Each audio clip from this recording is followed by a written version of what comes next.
Being afraid of your atrocious nature, Vasudev has tactfully hidden them in Vrindavan, out of your sight. Narada further informed Kamsa, Krishna and Balaram have been living incognito in the cave of Nanda Maharaj. All the Asuras, your companions, who were sent to Vrindavan to kill different children, were killed by Krishna and Balaram. As soon as Kamsa got this information from Narad Muni, he took out his sharp sword and prepared to kill Vasudeva for his duplicity. But Narada pacified him. You are not to be killed by Vasudev, he said. Why are you so anxious to kill him? Better try to kill Krishna and Balaram. But in order to satisfy his wrath, Kamsa arrested Vasudeva and his wife and shackled them in iron chains. Acting on the new information, Kamsa immediately called for the Kesi demon and asked him to go to Vrindavan immediately to kill Balaram and Krishna. In actuality, Kamsa asked Keshi to go to Vrindavan to be killed by Krishna and Balaram and thus get salvation. Then Kamsa called for his expert elephant trainers as well as for the wrestlers Chanura, Mustika, Shala, Toshala, etc. And he told them, My dear friends, try to hear me attentively. At Nanda Maharaj's place in Vrindavan, there are two brothers, Krishna and Balaram. They are actually two sons of Vasudev. As you know, I've been destined to be killed by Krishna.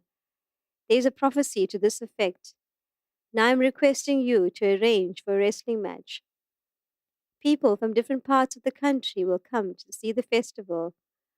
I will arrange to get those two boys here, and you will try to kill them in the wrestling arena. Wrestling matches are still enjoyed by people in northern India, and it appears from the statements of Srimad Bhagavatam that 5,000 years ago wrestling was also popular. Kamsa planned to arrange such a wrestling competition and to invite people to visit. He also told the trainers of the elephants, Be sure to bring the elephant named Kavalya, Kavalyapida and keep him at the gate of the wrestling arena. Try to capture Krishna and Balaram on their arrival and have the elephant kill them.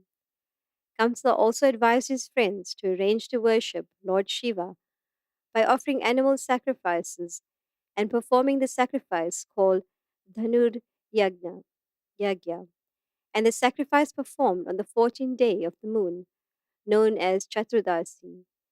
This date falls 3 days after Ekadashi, and it is set aside for the worship of Lord Shiva. One of the plenary portions of Lord Shiva is called Kalabhairava.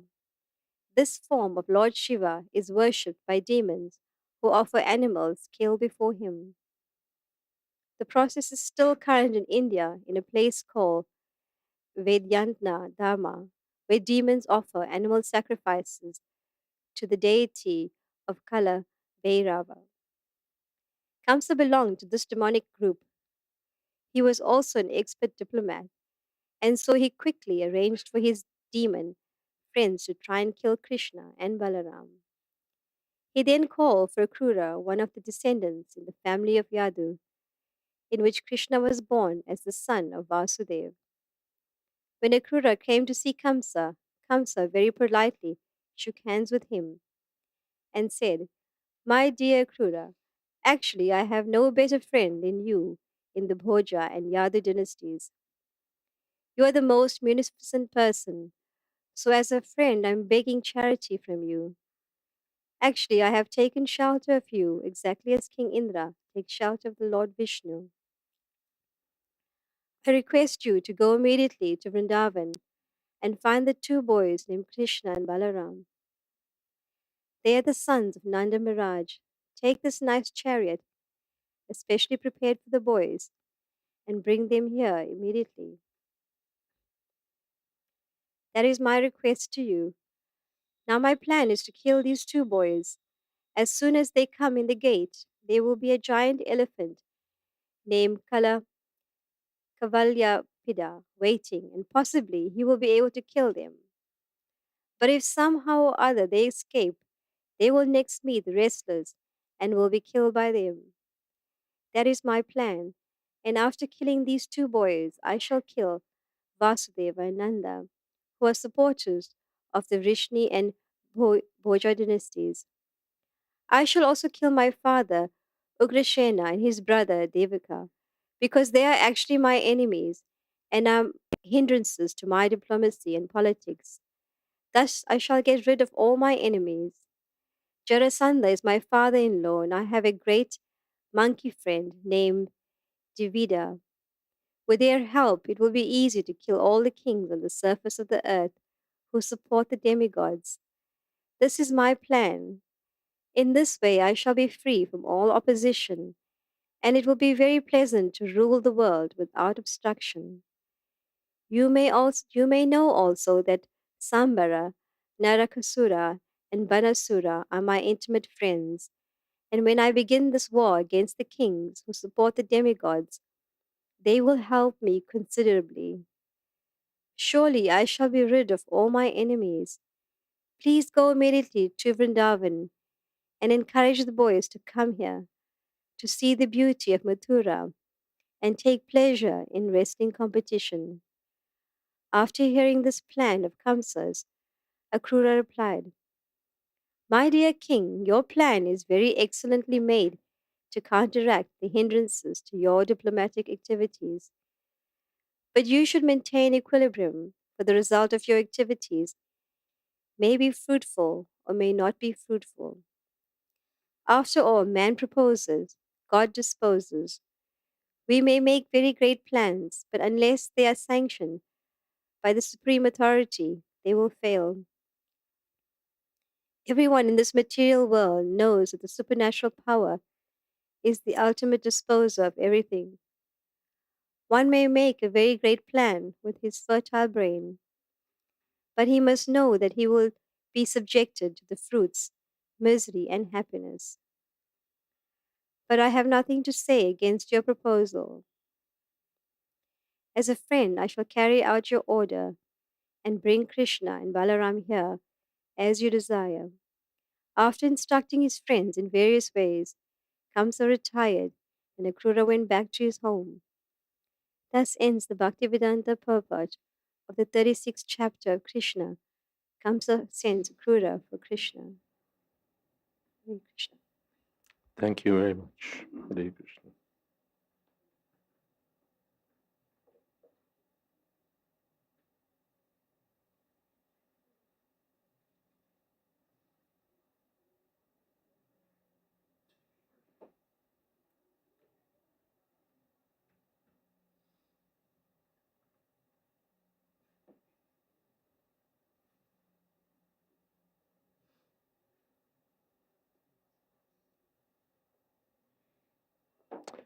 Om Gnana Timirantasya Gyananjana Shalakaya Chakshun Militam Jaina Tasmai Shri Gurave Namaha Shri Chaitanya Manobhistam Sthapitam Jaina Bhutale Swayam Rupa Kadamahyam Tadhati Shapadantikam Vandehang Shri Guru Shri Jatapadakamanang Shri Gurun Vaishnavamscha Shri Rupam Shagrajatam Sahagana Raganatan Vitam Stam Sajivam Sadvaitam Savadhutam Parijana Sahitam Krishna Chaitanya Devam Shri Radha Krishna Padan Sahagana Lolita Shri Vishakhan Vitamscha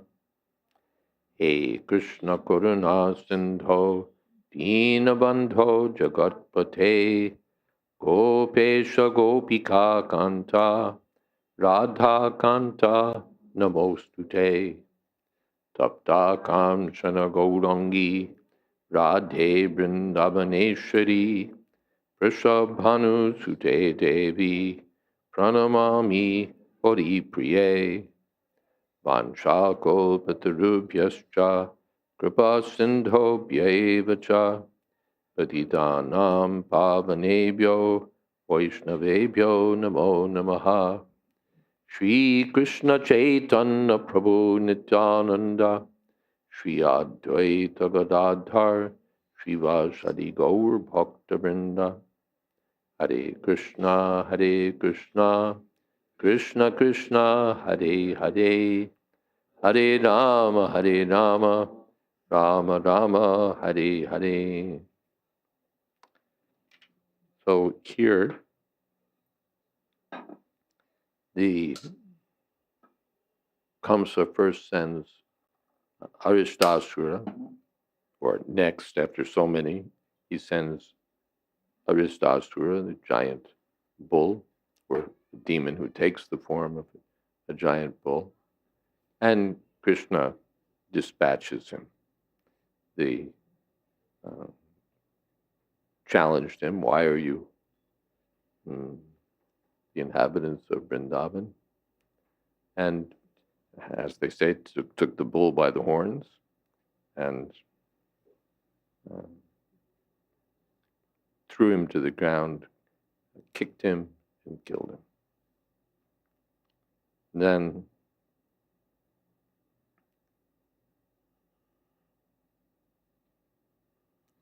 next, Narad Muni discloses to Kaṁsa the truth of the eighth son. This is Narad Muni's business. He instigates and, accelerates Krishna's pastimes. Not instigates Krishna's pastimes, instigates trouble to accelerate Krishna's pastimes or to enhance or assist in Krishna's pastimes. So he fills Kaṁsa in that Vasudeva has cheated you, and actually the eighth son is Krishna. And Krishna has killed all those demons that you sent. So Kaṁsa responds by jailing Vasudeva and Devaki again. Narad persuades Kaṁsa not to kill Vasudeva. Calm down. No need to do that now. So Kaṁsa imprisons Vasudeva and Devaki and then starts making plans to kill Krishna. He calls for the Keshi demon, another attempt to send a demon to kill Krishna. And then he arranges for this wrestling match. The idea is that first there'll be an elephant, Kuvalayapid, and the elephant will be stationed in such a way as to kill Krishna. And if that fails, then there'll be these powerful wrestlers who will certainly kill Krishna and Balaram.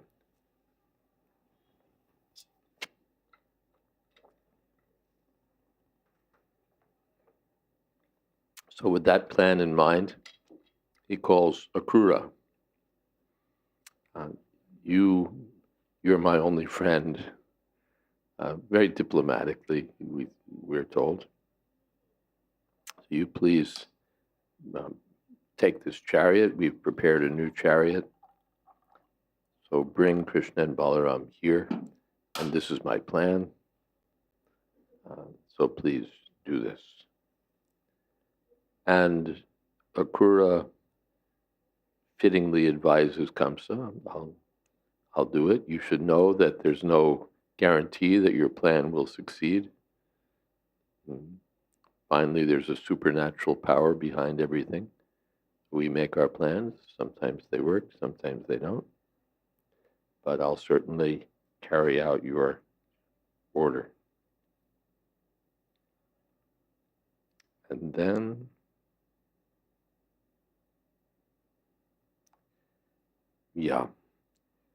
and then there was also an arrangement to worship Lord Shiva by the Dhanur-yagya. Shiva in the form of Kalabhairava, fierce form of Lord Shiva,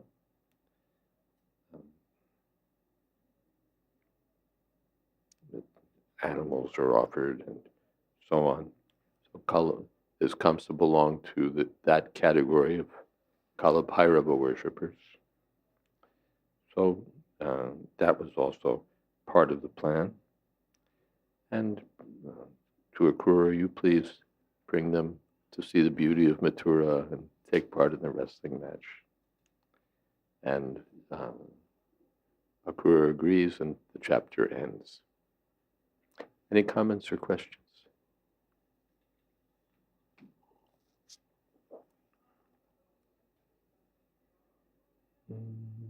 Yes. Somewhere in the middle, it was said that when we see a devotee, we already make progress. And I was wondering, here in Vrindavan, of course, we see a lot of devotees all the time. We see the deities, we get Mahaprasadam.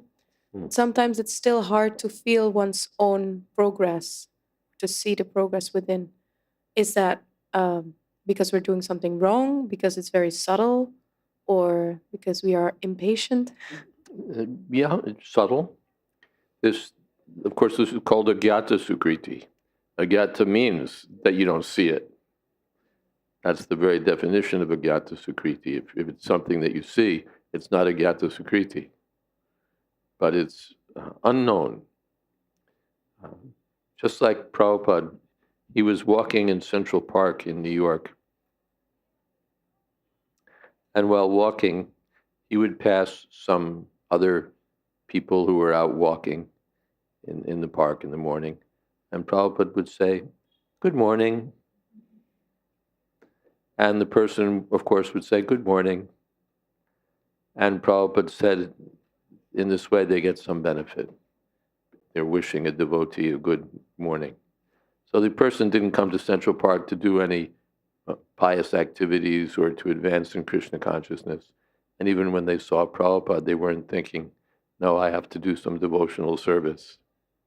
But just by seeing Srila Prabhupada, they made some benefit. And then on top of that, they wished him a good morning. So that's and they, I'm sure when they went home, they didn't think, now I've made so much progress, I feel my heart filling with some unknown bliss or something. Maybe they remembered Prabhupada, which would have been further credit. I met this I passed by this nice man. So in that way, not intentionally, but without really knowing it, they do some devotional service. That's agyata sukriti, unknown to them. So that's one, of course. Then there's deliberate devotional service. I want to offer something to Krishna. I want to chant Krishna's name. I want to serve a devotee.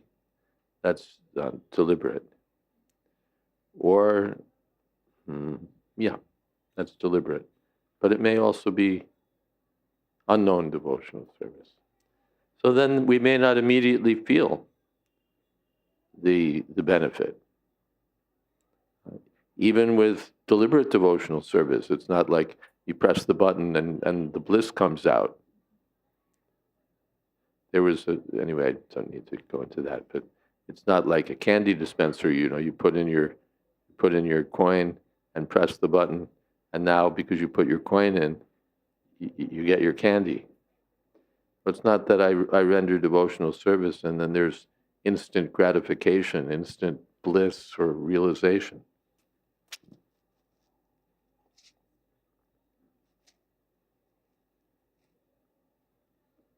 Things may mature in their own time. Therefore, Rupa Goswami, patience. Not that everything happens immediately. Let me stick to the process. Just like antibiotics, you start taking them and you don't feel anything. But after some days, they kick in and there's some relief from whatever it is they were meant to cure. Or so many things like that.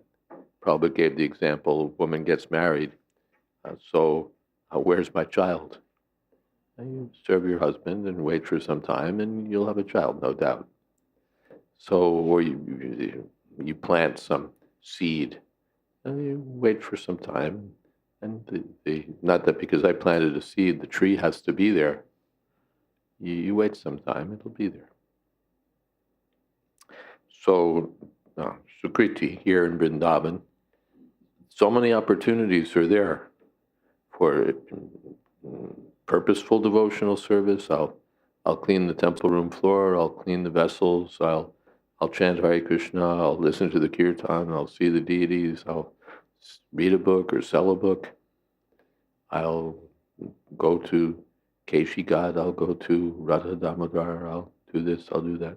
So many opportunities are there for devotional service in Vrindavan, and one may knowingly undertake such spiritual activities.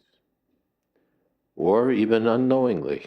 In Vrindavan, there are so many opportunities that we don't even realize to be opportunities. But somehow they kick in. We see an advanced Vaishnava, or we do a favor for some Brajbasi, and it turns out that it was, he's really advanced in devotional service, and we're going to get a lot of credit for that. We just thought he was a rickshawwala or something, So there may be unknown devotional service or deliberate devotional service that we perform in Vrindavan. And it's all credited. It's all seen by Krishna. Yes, this person has done some service. And what is swalpam apyasya dharmasya trayate mahato bhayat. Even a slight service may save one from the greatest danger. Or that slight service builds up. So now I become eligible to do more service, to have some obstacles cleared away, to get some further realization or understanding. In so many ways, so many opportunities are there. But we may not immediately experience it. Or sometimes while here in Vrindavan, we may think, I'm here, but nothing's really happening. But then when you go back to wherever you came from, you realize how much you benefited. Does anyone have that experience? That you came to Vrindavan, it's like nothing happened. But then when you go back, it's something like being in an airplane, you fall asleep while they're taking off, and nothing's really happening. But then you look out the window and you're at 30,000 feet. So Vrindavan is such a powerful place. It's as good as Kṛṣṇa, Tad Dhama Vrindavan. So all of these opportunities were auspicious opportunities are there for us. Is that okay? If we have too much patience, sometimes that can keep us in the comfort zone. We use it as an excuse not to go further. That's also there. Therefore, Rupa Goswami says, utsaha. We should be enthusiastic, not complacent. Not that I sleep. Of course, even sleeping in Vrindavan, I may make some progress. But he says, utsaha, one should be enthusiastic. So this balances off your patience. Not that I'm only patient or dull, but I'm enthusiastic, eager. I want to do more, I want to do more, I want to serve. But then, as far as getting some result, I'm patient. Or even to get the opportunity to serve, you have to wait till Friday because there's 4 people ahead of you. All right. Is that okay? The other thing is, in Vrindavan, one has to be careful because there's also the opportunity for aparads. And as the effects of Sukriti can be amplified in Vrindavan, the effects of aparads can be amplified also. So we should be very careful in Vrindavan not to offend devotees in particular, or to commit other offenses in Vrindavan. We should be careful about that. Is that okay? Mm-hmm. Yes. Yeah, Hare Krishna Maharaj. Maharaj, my question is related to after killing of demon Aristasura, we heard a story Krishna has made Sham Kund, and then Radharani and other gopis, they made Radha Kund. They took bath. So these story are also like mentioned in Chaitanya Charitamrita. So, like apart from that, is there is any other grantha where this story are like Vrindavan based, or it is also mentioned in some other No, literature? Radhakund is also mentioned. That verse is quoted in Chaitanya Charitamrita. That just as Krishna as Radharani is dear to Krishna, her bathing place, Radhakund, is equally dear to Krishna. That's a Puranic statement, yeah. In the Puranas, that's mentioned. That's not just a Brajbasi imagination, but it's stated in Shastra. The Chaitanya Mahaprabhu was looking, where is that place? And then he discovered it. Some paddy field, there was a little pool of water. He's, bathing in ecstasy in the paddy field. Like, what's with you? But Chaitanya Mahaprabhu understood this is Radhakund. He was searching and searching, and he found it. Yes. Thank you. Hare Krishna Maharaj. Hare Krishna. Yeah, a little continuation about this Agyata Sukriti when it came to Srila Prabhupada, because he was a special personality and he could make that thing happen just by saying good morning. So, but when it comes to us, during the years, you hear preaching, helping the conditioned souls. Some devotees, they say, we don't preach, we share, whatever the term it is. But we know that preaching, prachar means like superior behavior, and sometimes, or most of the time, we lack so much in behavior. And I just came a couple of days, and it's like, okay, so much preaching during, like around Krishna Balarama there. It's like devotees are even selling books to other devotees. It's like, so can you elaborate a little bit? I mean, it must be some harmony, some balance in all this, because otherwise, I think people from my side, I think it's hard to look in the mirror and see yourself, but people from our side, they just catch those subtle things. And in certain cases, or most of the cases, can be even counterproductive. Okay. We see that the devotees here in Vrindavan may be eager to distribute books, so much so that they approach devotees to sell books to them, and they may be a little aggressive with other people who come and push books on them, and people may pick up on this and feel that it's excessive, and this may be counterproductive. Is that your, yeah? In behavioral. The behavior of in what? So the preaching may be also aggressive.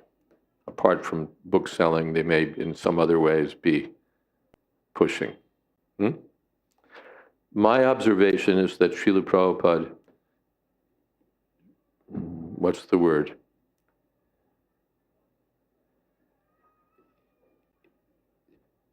Of course, there's balance. But that he came down on the side of too much preaching rather than too little. I can give you an example, especially with book distribution, that people may be a little disturbed by this or that, or you may do this or that, but Prabhupada really backed the book distribution. Subtly, someone may feel this or that, but if he gets a book, Prabhupada consider that like magic, like, a major accomplishment or major benefit for the person. He took a book. So Prabhupada, I saw, consistently came down on the side of, all right, somehow or other he took a book. There were some exceptions, when Prabhupada saw that there were dishonest, what's the word? Blatantly dishonest things going on. That Prabhupada disapproved of. But just being pushy, no. Because anything, like a salesman, pushy salesmen sell. You get a salesman who's timid and he, sort of waits till someone comes up to him and asks him a question about his product. He's not going to sell that much. But if he's a little aggressive, then, some people may feel, no, I really don't want it. Okay. But he's going to make some sales because he's pushing. That's the nature of these things. I can give you an example in terms of behavior. I was at an airport with Srila Prabhupada. Srila Prabhupada was departing. This is America. And Prabhupada was sitting in the lounge, waiting for the announcement and so on. And the devotees were gathered, of course, and there were other passengers also. And I have a godbrother, he recently passed away, Narayan Prabhu. Narayan Prabhu was, what should we say? He was a special person. He was a bit of a character, and he was loud and strong. He was an artist and very capable. And Prabhupada gave him the name Vishwakarma because he could build things, do things. He was a very capable person in many ways. But he was also could be very aggressive, and he had a loud voice, and he would he could really go after you. Prabhu, what are you doing? Pretty loud. So Narayan was in the airport with the other devotees, and there was some businessman who was sitting there, and Narayan began preaching to him, not sharing, preaching. He began preaching to him, and it was like,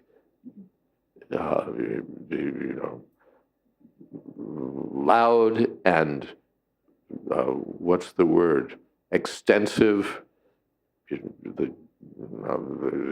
People are wasting their time on sense gratification, but they don't know that the ultimate goal of life is to serve the Supreme Personality of Godhead. And, really, I'm making that up, obviously, but really pushing it. And the businessman, as I recall, sort of politely indicated that that's not why he was there in the airport, and that it would be good of Narayan to leave him alone. And Narayan wasn't the person to take subtle hints.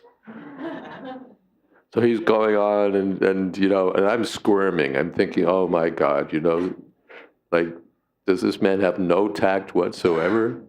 And, who am I to say anything but, oh.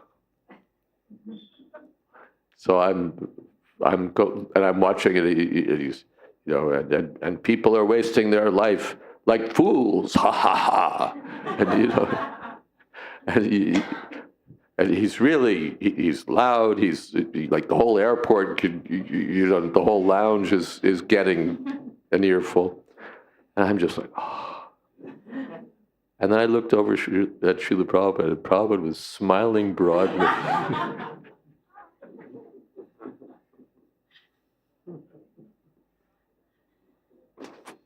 Okay. And I thought about it, I'm not doing anything. And he's speaking about the glories of Kṛṣṇa. He may be, a little over the top, a little boisterous or aggressive, but he's glorifying Kṛṣṇa. I'm not doing anything. So who's doing better, him or me? He or I? So I saw that Prabhupada took that position, and there were many other examples, especially in regard to book distribution. Prabhupada favored preaching.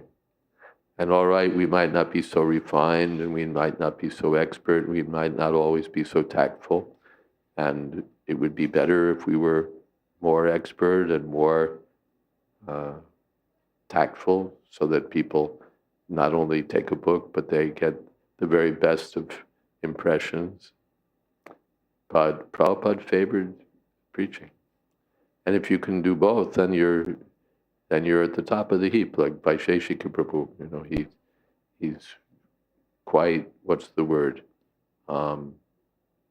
Enthusiastic. He doesn't just let people walk by unnoticed. He tries to give them a book. But if they don't take it, it's okay. And even if they don't stop, that's okay. And he tries to leave everyone with a good impression, a good feeling, so that maybe next time they'll take a book, or they'll do something Krishna conscious. At least they'll think well of the devotee, which is also devotional service, or he'll give them something, some prasadam, a card, something. So if you can do both, if you can be tactful and pleasing and enthusiastic at the same time, then you ticked all the boxes. But if you're just tactful and pleasing and easy to get along with, and you don't do anything, then you don't score at all, practically speaking. Your tact and nice manners don't really count for much. That's what I saw. They probably wanted to see that you made the attempt to do something.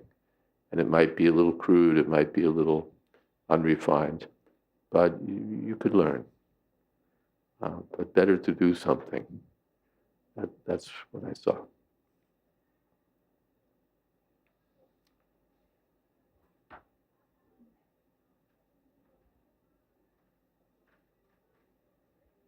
It's a comment, Maharaj.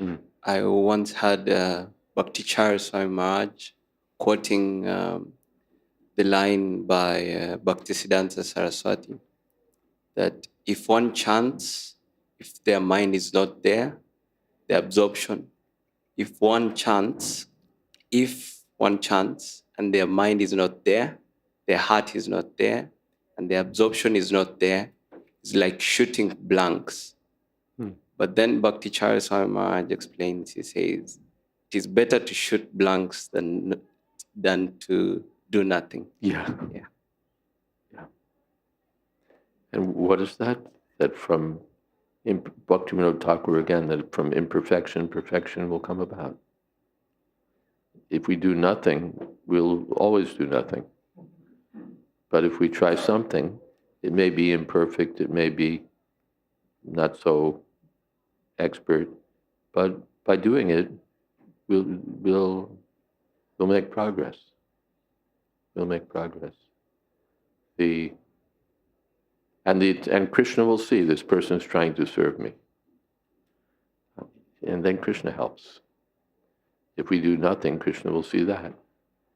But if we make some attempt, then, all right, he's trying. He's not very focused. He's not chanting with real attention, but he's trying. He's trying. So then, Tadami Buddhi Yogam, Kṛṣṇa helps. Yeah, thank you. And Prabhupada's, if you look at some of the service people did, sometimes at the beginning they really were not very capable. Chaturani talks about that in her memoir, and we saw from experience that her early paintings were really, you'd have to say objectively speaking, bad. She was not by any means an accomplished artist. Her Vishnus, their maces look more like ice cream cones. And, she just wasn't very refined. But Prabhupada encouraged her and appreciated her work, and she became an excellent artist by Krishna's uh, mercy, and by Prabhupada's instruction, and by help by Krishna from within. She became an excellent artist. And the same could be said about other artists. I know other BBT artists, in the beginning they weren't that good, materially speaking. And then you look at their later work and it's like, ooh. And in many other fields, devotees, they don't really start out and exactly knowing what they're doing, but they try to do something and Krishna helps them. So we should pick up that idea. Let me try to do something. And if Krishna helps, then everything becomes possible. Let me do something. It may be not so expert, not so good, not so big, but let me do something.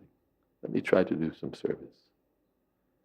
And then people see, oh, this man likes to serve. He's not very expert, but he's sincere. And that sincerity counts for more than the expertise. Sometimes. On the spiritual platform, it counts for more. Material platform, we sometimes may need the expertise. But the Krishna sees, oh, this person is sincere. So then Krishna can, as we say, empower you. Or what is that? He can provide whatever you need.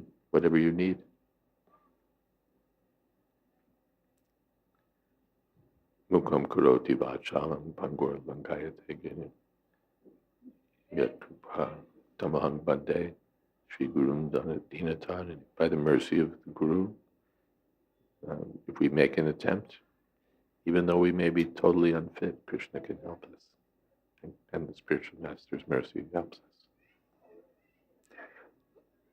I have to leave at 6:30 sharp, and I've already gone over time. Let us have kirtan.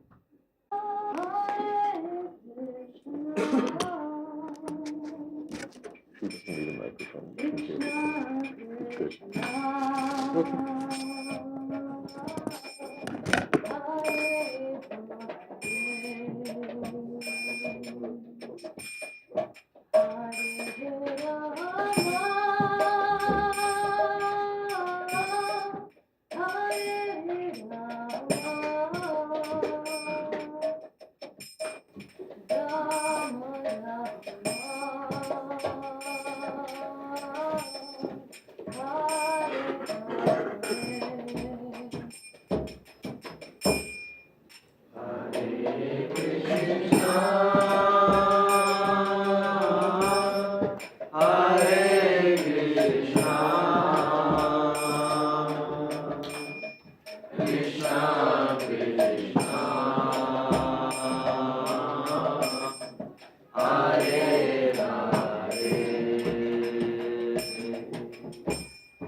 Hare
Ananta Koti Vaishnava ki jai.